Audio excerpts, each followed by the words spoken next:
friends, welcome to another mini class. Today we are going to do some shoulder opening things.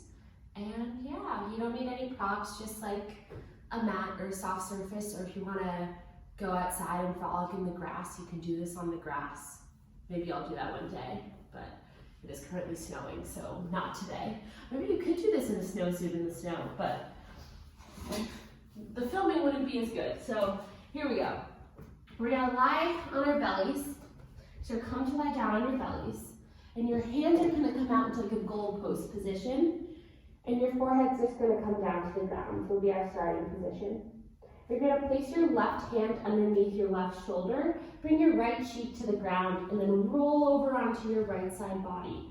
With your left leg, you can either just stack it on top of your right, you can place it back behind you, and just take a little bit of a rocking motion back and forth to begin to open up the right shoulder. Our shoulders are typically hunched after being on computers all day and hunching over our phones.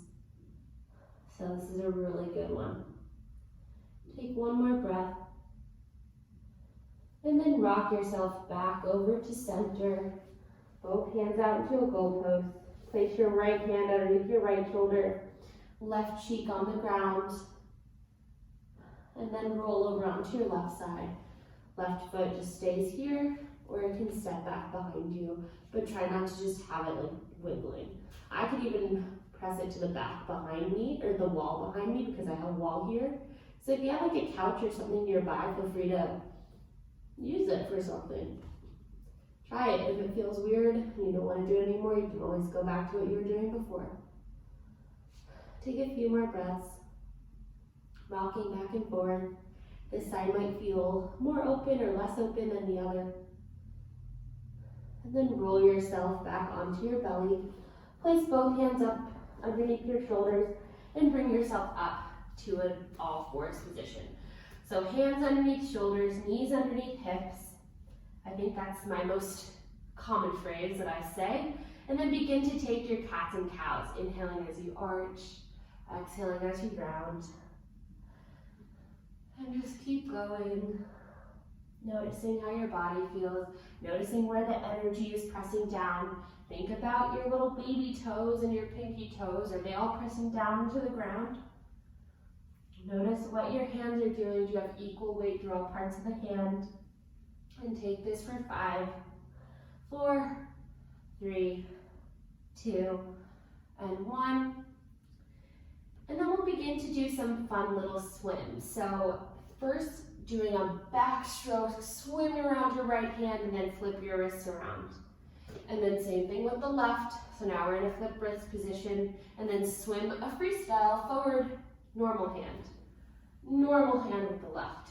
And just keep going like this. You can follow your hand with your head, but this just keeps opening the shoulders. It's a good reason to go swimming. If you have a pool, use it. But for now, we'll swim through the air, that's fine. And then next time that you have your flipped wrist, stay there. If this feels unbearable, you can come to 90-degree flips. Otherwise, take your cats and cows from here. Inhaling as you arch, exhaling as you round. Notice if this feels a little bit different. Make sure your elbows have a slight bend in them so you're not locking them out. Shoulders are down and back. You're creating space for your lungs and your collarbones to move through here. Keep going for 5, 4, 3, 2, and 1. One last swim forward with both hands to get back to the normal way. And now we're back in our normal all fours tabletop. On your next inhale, lift your right arm up. Exhale, thread your right arm underneath your left for thread the needle. Your right shoulder comes to the ground, your right cheek comes to the ground, your right ear comes to the ground, your right temple. Your left hand is like right in front of your face. Walk it up and over to the right, giving yourself this amazing twist. Pressing down to the tops of the feet. You can even straighten out your left leg to get more into the twist if that feels nice, tucking the left toes Otherwise, keep both knees down. Hips are still square. Imagine inhaling, walking the hands out. Exhaling, twisting under. One more breath. And then walk your left hand back to your face. Lift your right arm up. And one more swim. On your next inhale, lift your left arm up. Exhale, thread the needle. Very nice. From there, left cheek, right cheek. I don't know what song that is. Left cheek, left shoulder is on the ground. Walk your right hand up and over to the left diagonal. So now you're twisting up and under your right armpit. Chin can come into armpit. Both feet pressing down. You can straighten out your right leg if that will give you more leverage and feels nice. Otherwise, both knees down. Twisting, inhaling, lengthening, exhaling, twisting. Take one more breath. And then walk your right hand back underneath your shoulder. Lift your left arm up, swim it around. Place your hands a palm print in front of where they are. Tuck the toes, lift the knees, come into your downward facing dog. Pedal it out for a few moments before we move into some more stuff. Great, and then find a more formal, invisible movement, down dog. Inhale, lift your right leg up, down dog split. Exhale, bring your right foot to your right thumb. Place your back knee down and tuck the back toes, and find your right knee tracking right on top of your ankle, tracking over your toes. Inhale, reach your arms forward, out and up. Coming into Anjaneyasana. And then bring your hands behind you, interlace your hands at the base of your back and pull them down straight. So you're pulling down as your chest lifts up and out, gazing at the connection between the wall and the ceiling in front of you. Or gazing out at your horizon if you're outside on the grass. One more breath. You can look down at your knee if you're worried about where it's going. And then exhale, bring your hands back to frame your front foot.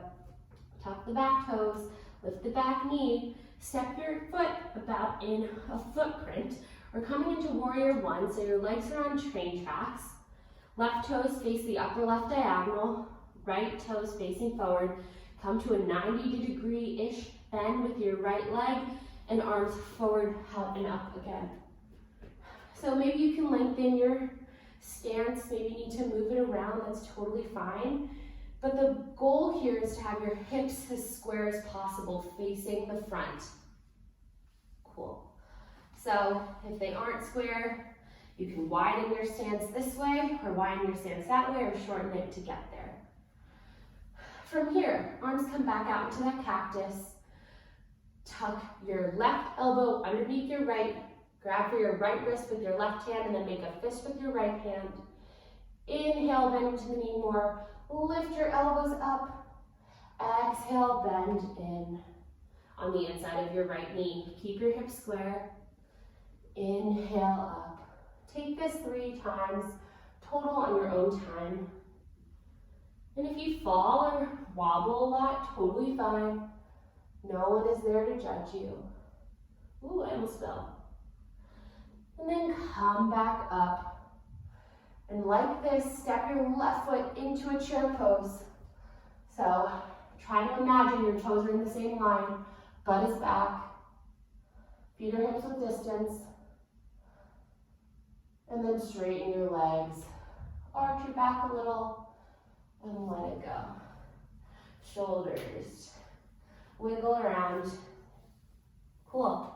And my feet weren't really at hips with distance, but that's fine because I just noticed that and I'll move them back. So if your feet weren't at hips with distance, get them there. You can turn a toe in to try to find that. And now here, bring your right elbow underneath your left. Grab for your left wrist, make a fist with your left hand. Bend your knees, come into your chair pose. Elbows come closer to your chin. Very nice. And then from here, see if you can imagine where you're stepping to come back into your warrior one pose.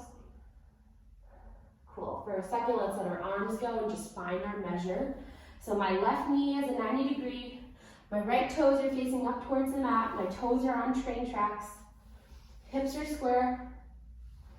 And then come back into that arm variation. We care more about form than what our upper body is doing.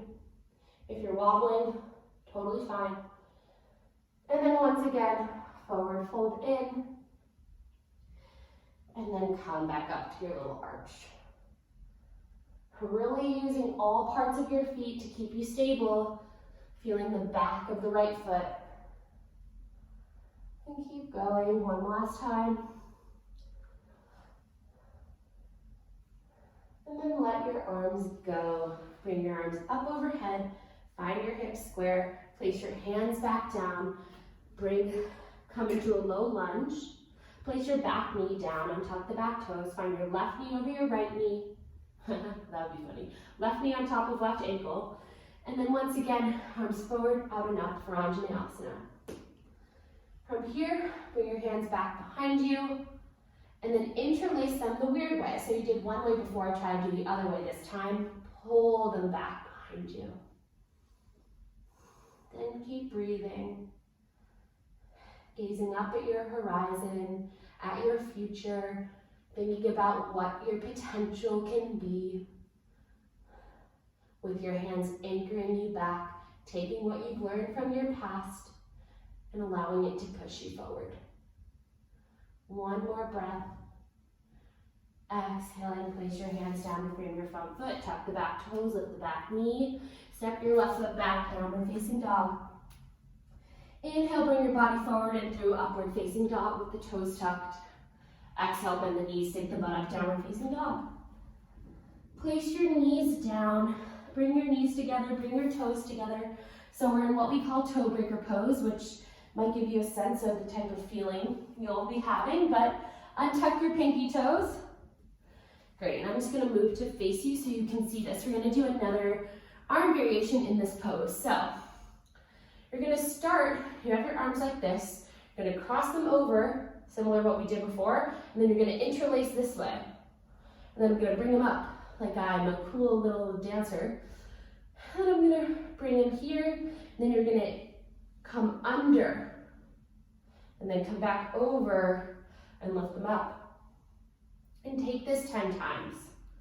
So we like to do things for a certain amount of time so you know when your beginning is, when your end is. If you know you have to do it 10 times, you can speed it up or slow it down if you really don't like it. Depending on what you want to do.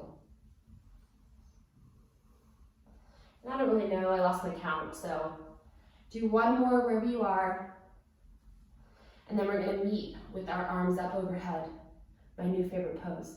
Once again, let them go, switch which one's on top, interlace again, lift them up, and then come forward and under. And if you're like, I have no idea what you're doing, this looks super weird, you can just hang out in this pose. You can like shake your hands out, you can roll your shoulders around, you can roll your head around, you can massage your neck. Do anything that feels nice on your upper body while your toes are in this position. And you've taken your 10 or so. Then we meet up again at the top and you let that go. You let your toes go. Oof. Try not to bounce them out. Try to just let the sensation settle. Hands come by your hips. And then we begin to lift the knees up, trying to open up the fronts of the feet since we opened up the backs of the feet and the ankles. Woo, that builds a lot of heat for me. I don't know about you, but I'm sweating and I don't know, and we haven't been doing that much. But that's why these little mini classes are fun. We do a lot and a little. Ooh, that's nice. Cool, okay, last one. Bring your knees as wide as the mat, big toes still come to touch, and then let your arms walk yourself out to a child's pose. Forehead down, rock your forehead from side to side.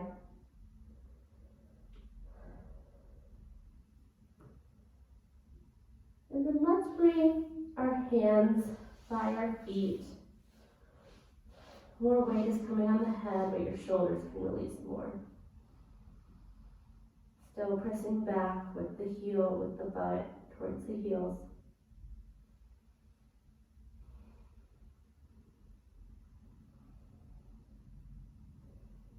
And then use your hands to bring yourself up, and we'll come to our final resting pose. So, you're gonna start coming on your sits bones. Your feet are gonna come out in front of you, and you're gonna interlace your hands behind your back. So, you can stay in that same position with your feet, but you're gonna bring your arms out to the side. Flip them so your thumbs are facing down, and then interlace your hands whichever way you want behind your back, trying to get your thumbs up into your shoulder blades. Very nice. And then just let yourself lower down. I know you might be like, what is happening? But this is a great thing to do. And once you feel the sensation, you're gonna be like, I wanna do this every day. So really try to relax your shoulders. You might notice that one side is like screaming at you, and the other side is just chilling watching Netflix. So just notice. And if you feel like you can lengthen out your legs. This is a nice shoulder opening way to end class. And the reason we like shoulder openers is because it gives us more space to breathe. So a lot of the time we're hunched over ourselves. In this way, we're opening up the chest, giving space in the collarbone, giving us space in the lungs to breathe more, take in more air. And breathing is what lets us live. So it's important that we give the lungs and chest enough space to let us do that. So that's why the shoulder openers are so important. The lungs are a very important organ in the body. So keep breathing.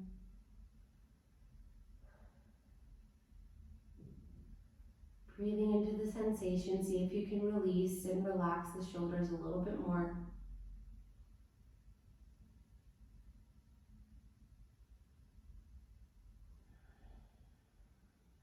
Notice if your breath sped up or slowed down.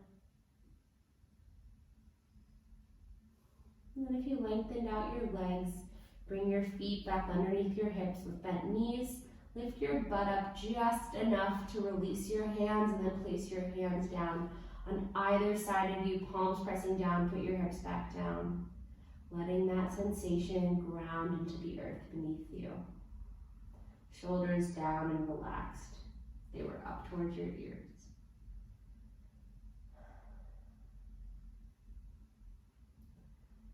On your next inhale, hook your thumbs up overhead, lengthen out your legs, tick-tock from side to side, and then roll over onto your right side body. Give yourself a breath here. Trying to keep your eyes closed, press yourself up to a comfortable seat, whether that's cross-legged or in Virasana, sitting on your heels. Let's do palms face up on your knees for a sense of open and availability for all the air, all the prana, your life force, the energy to come into your body and out, since we've opened our shoulders and made us available for all of this.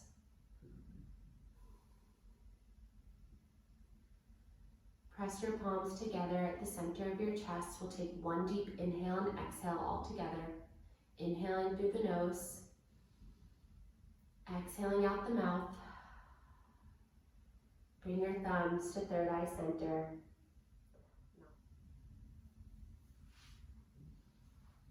Thanks for coming, guys. I hope you enjoyed that. If you want to do it again to really open the shoulders, by all means. One day I hope to do this in the grass, so I hope you do too.